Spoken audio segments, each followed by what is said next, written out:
Good morning, students. Hope all well. Do you remember last time we studied about emotional well being? Today we are focusing on the emotion of anger. Students, identify the last time you were angry. Who, according to you, was responsible? How did you feel and react to the situation? What disturbed you? What happened after you reacted? And how did you resolve the problem? Were you satisfied with your solution? Well, as you are thinking about it, let us see how to deal with it. Anger management. What is anger? Dear students, holding on to anger is like grasping a hot coal with the intent of throwing it at someone else. But what happens? You are the one who gets burned. Anger is a primary natural emotion expressing dislike or displeasure. It is a very common way of releasing a negative feeling arising towards a person or a situation, event, or a thing. You experience anger when someone disappoints you. Anger is a positive, protective emotion that helps people defend themselves from physical and psychological threats. Dear students, recall your student years in school. Do you remember the first fight or argument you had with a classmate? Recall your high school years as a student when your teacher punished and what happened to you, how you responded to you. How does the anger happen? How does your brain work? Have you ever wondered how the neurological forces act on your brain during the process of anger? Students, last year in chapter number 7, nervous system, we have studied the different parts of the brain. The cerebral cortex, that is the outer portion of the brain, is the thinking center of the brain. It is a part of the forebrain, logical reasoning and judgment function. The emotional center of the brain is the limbic system. It is located in the lower section of the brain and more primitive than the cortex. Hence, when a person is experiencing and expressing anger, he or she is not using the cortex, that is the thinking section, but primarily functioning from the limbic system. Remember that in the limbic system, a small structure called amygdala, you can see there in the picture, which is a storehouse of emotional memories. It plays an important role in the emotional outburst. The data coming in from the world around us passes through the amygdala, where the decision is made whether to send the data to the limbic or cortex area of the brain. Remember, if the incoming data triggers enough of an emotional charge, the amygdala can override the cortex. Now, during overriding event, the amygdala goes into the action without much regard for the consequences. Let us take an example. You all are waiting patiently in the queue to submit your projects. And suddenly, some students come and get inside and they say, Miss, we want to go early. What happens to you? You all start screaming at them and telling them, go back and stand in line, even we want to go early. So, dear students, on an average, remember that it can take 20 minutes for a person who has experienced an angry state of arousal to calm down. Do you remember when you got angry as a small child, your teacher, parents ask you to count from 1 to 50 or 100 numbers? It is because it takes time to calm down. Now, what are the triggers of anger? Do you know what makes you angry? Now, what causes us to get angry are called as triggers of anger. It is any event that signals the brain to activate the body's anger system.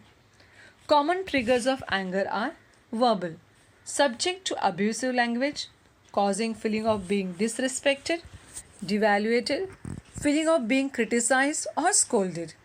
Non-verbal, mostly through gestures and facial expressions, feeling of being disregarded, neglected, ignored, feeling of unloved, unappreciated and disappointed. And the last one is physical. Basically, actions causing physical harm or physical threats, violation of your personal space through physical attack, slapping, screaming, shouting, kicking, sometimes sexual assault like rape, feeling out of control, weak, incompetent are examples of physical triggers of anger.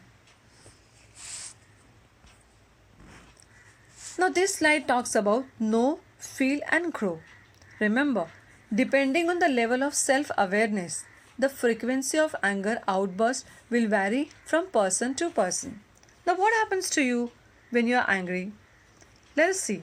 First, how your physical appearance looks when you are angry. How my body feels. Number 3, things or words you say when you are angry. How you behave or act. Let us go to the triggers of anger. They are a trigger causes of anger. Second, the individual's personality and character traits. So depending on your personality, what type of personality you have, that will decide your strength of the anger motive. Next, particular interpretation of the event, person or situation. You can see in the picture at the bottom some fighting is going on. Now this this picture or the situation will give different type of meaning to different person. Now why this is so? Because characteristic and traits of every individual, they are different. You can anticipate and manage your anger when awareness is brought to your emotions, power and direction is brought to your life. When a person understands the underlying reasons for the anger, they are able to anticipate potential anger episodes and deal with it more appropriately. When you understand your triggers, you are able to manage your anger. That is, keep the process in the cortex instead of the limbic system and provide an intentional response. If you are attuned and aware about your triggers, you will be better able to predict your own response and make choices not to respond in angry manner. Now what does the anger states over here? This slide talks about manage your anger. A stands for being annoyed, N negative, G grumpy, E exasperated and rageful. So don't let your annoyance grow. Dear students, your thoughts and emotions are controlled by your cortex, exhibiting you to strategize and get less emotionally charged. As the experience of anger is subjective, it can be controlled too. As one of the most cathartic emotion, it can be an effective cleanser of the emotional system. However, when it becomes a habit, it loses its power to transform and become an obstacle. So an intervention program called anger management is must to avoid it becoming a habit. Now what are the effective anger management skills? It begins with you. Controlling your anger involves two perspectives. One, managing your own anger, and second, learning how to respond effectively to the anger in others. Let us look at the different approaches of anger management. There are 3 R's: relax, reassess and respond. First one, relaxation and connection with the inner self. Directly enhances clear thinking, attention and concentration. When you are angry, you are in a vulnerable state, so you reach to conclusions and decisions in a storm. Engaging in power booster activities like meditation techniques, listening to music, engaging in hobbies, social work, etc. puts your body deliberately in a calm, stable state and gives you recovery time to manage your anger. You can see things in clear perspective. This stage prepares you to respond rather than react impulsively. Reassess. Now that the mind is relaxed, you can revisit the situation objectively and figure out exactly what is happening, how it is affecting you, whether an action needs to be taken and what action should be. Now there are certain points. Number 1, take complete responsibility for your emotion rather than blaming someone else for it. This empowers you to acknowledge your emotions and behavior. Number 2, developing empathy for the person that wronged you can also help you slow down the anger so as to understand that your adversary is also struggling with difficult emotions like you. Number 3, using compassion. Each one is going through their own battle of emotion. Understanding that they are also humans and are capable of making mistakes empowers you to deal with your anger in a better way. Number 4, conduct a reality check. You will be in a better position to monitor your anger if you conduct a reality check of the situation you are facing. Respond. Next approach is respond. Your anger as a motivation to change. Anger is telling you something.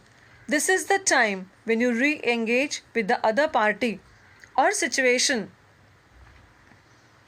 to resolve the conflict. How can you respond?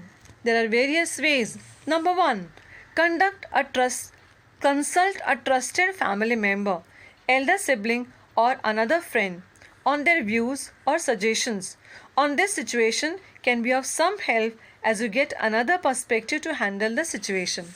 Number 2, engage talks with the other party. This approach requires a lot of mindfulness. You need to be calm, polite, respectful at all times, maintaining good facial gesture, of course, having the willingness for a meeting to talk about the incident that caused the anger. Number 3, active listening. You must give the person a platform to express their point of view. Being an active listener helps you communicate and resolve the problem more effectively.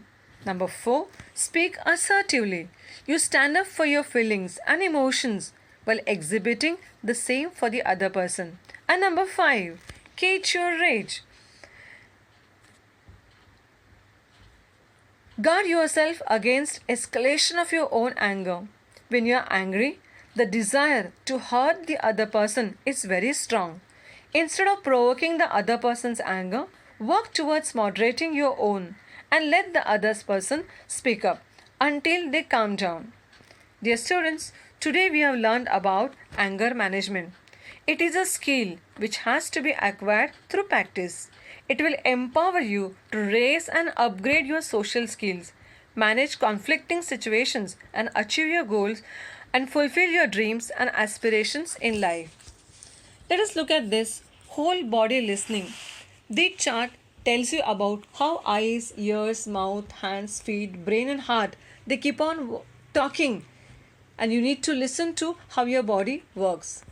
There is one more 6 top tips for managing your anger. What are these 6 tips? Number 1, remember your thoughts cause your anger, not the other person. Number 2, ask, is my anger going to help me achieve my goals to be non-violent and respectful? Number 3, stop being defensive. Listen to other person and try to understand their perspective. Number 4, think, where am I on the tension or stress scale? Number 5, practice deep breathing and relaxation techniques. Number 6, if necessary, walk away and calm down. Let us come to assignment number 5.3. 2 questions are given. These are self-responding questions. Students, go through the matter. Now please come to your textbook page number 60. I'm going to give you the answers. Question number 1, fill in the blanks. First one is emotion. Second one, feelings. Third one, weapon. Fourth one, social. Number 5, endomorphins.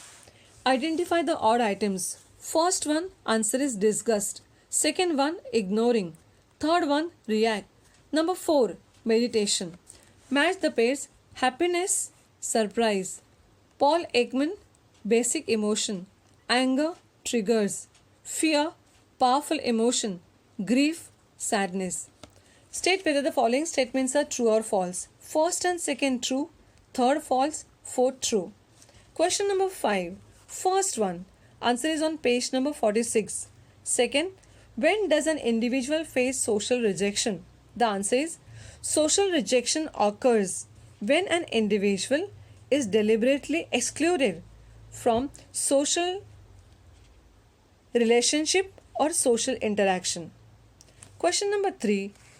Answer. For this answer, you have to refer page number 55 and give example. Question number 4. 5.4. What are the aspects of emotional well-being? Question page number 50, 8th line above the 5.41. Question number 6. Compare and contrast. A. Page number 47. B. Page number 45. Question number 7. Write short notes on. First one, page number 52. Second, page number 47 and 48. C. Page number 54. D. Page number 53. E. Page number 51. Now answer the following questions in 60 words. First one, using the 3R model of anger. Take example of your friend becoming angry and refer to page number 57 and 58. How does the brain work? Page number 54. Next question, after having realized you are emotionally abused by your best friend, write the steps you will take, deal with it. Refer to page number 52. Now, question number 9, you have to write your own answers, but I am going to help you.